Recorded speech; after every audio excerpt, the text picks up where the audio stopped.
need a high-end designer or a lot of money to get a luxe look. Be your own interior designer. This is Affordable Interior Design, the podcast. Here's your host, Betsy Helmuth.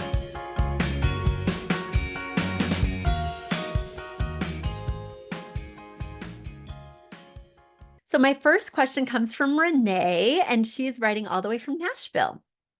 She writes, Betsy, when I moved into this 1980s era condo almost a year ago, I was struggling with the layout of the living room, and I still am.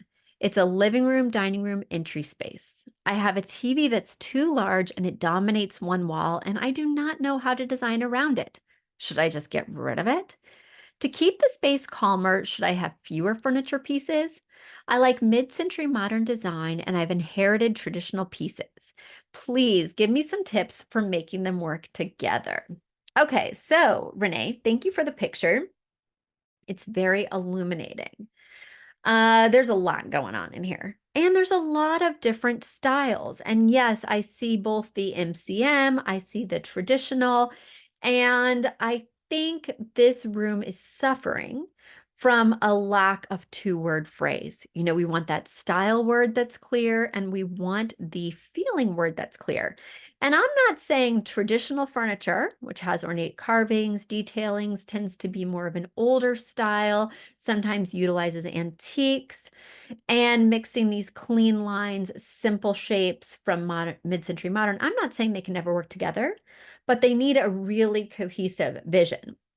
So for instance, you know, you might want the feeling word to be ornate or opulent, or you might want it to feel old world, right? And then your style word might be mid-century modern.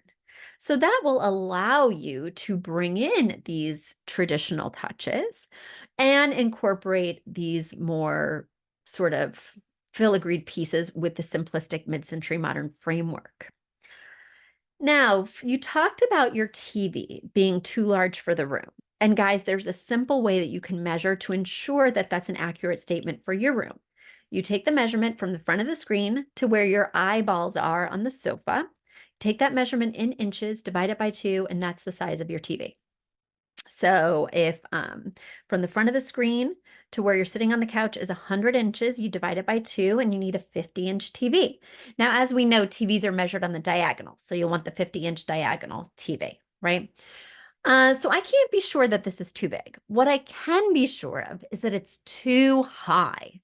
So when you're sitting on the couch, you want the TV to be at eye level. So if you drew a line from your eyeballs all the way over to the wall, that would be the center of the TV. So this is like not the center of the TV unless I'm standing up, maybe even on my tiptoes. It looks really high, which is making it look quite imposing. Now it's underneath this traditional secretary desk, which is causing it to be so high. So this is definitely the wrong piece of furniture. And also, if I'm going to have a piece of furniture under the TV, not only do I like it to be lower so that my TV can be at eye level, I like it to be longer than the TV, or as long as the TV, so it doesn't look top heavy. Right now, the secretary desk is about 2/3 the length, or maybe 3/4 the length of the TV. And so the TV is looking all the more big, all the more disproportionate because it's so much larger than the piece it's above. Those are a few tips. I am never going to be one to tell somebody to get rid of the TV, especially if you actually watch the TV. If you actually watch the TV and it makes this room more functional for you and you find that it's one of the big draws in the room, then you need to keep it. But you need to find a way to have it look less imposing by lowering it and putting it above a more appropriate piece of furniture and measuring that it is the right distance from the sofa. If it's not the right distance from the sofa, you can move that sofa back, because I see that you have a plant stand behind the sofa, so you definitely have room to increase depth in the space without getting rid of this TV or swapping it out for something smaller. So Renee, I know that's a lot to take in. First things first, solidify this floor plan. Make sure that the sofa is the right distance, make sure that the pieces are in the right place. And then I think we need to really curate. And by curate, I mean get rid of some things that aren't aligning with the overall vision for the room. There's definitely some missteps here. There's definitely some places where I think it's a little bit cluttery, and that's detracting from any two-word phrase you might create. Now, you might remember from previous episodes me talking about my new house. In my new house, I want to incorporate antiques and ornate things because that goes well with the architecture.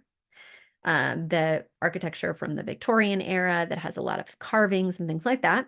But I actually love mid-century modern, so how do I fuse the two? And how I have done it is my style word is mid-century modern because that's what I really want to focus on more. But my feeling word is fancy.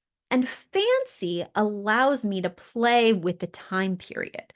They don't necessarily have to be traditional pieces. Anything that feels a little bit gilded, a little bit ornate, a little elevated, a little, even if it's playfully elevated, like really not expensive. I just bought this kind of silly, ornate gold filigreed coffee table at an auction for 35 bucks. It's really not expensive, but it kind of elevates and plays with this idea of looks in front of a standard mid-century modern sofa.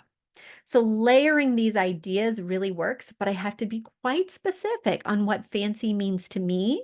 And you're going to have to be very specific on what this word that encapsulates these traditional pieces is to you. So if ornate doesn't light you up, keep digging for that perfect adjective so that you can make the space more cohesive and get rid of things that don't align with those two words. A big thank you to Aton and the Embassy who wrote our theme song. A shout out to Catherine Heller who owns the podcast shop and is our editor extraordinaire. We also want to thank Ginny Sunasan and her team at the Savvy Podcast Agency for their help with our social, our YouTube channel, and so much more. We also want to thank Uploft, which is our parent company who supports this podcast. And lastly, we owe a huge debt of gratitude to you. Thank you so much for tuning in and for all your support.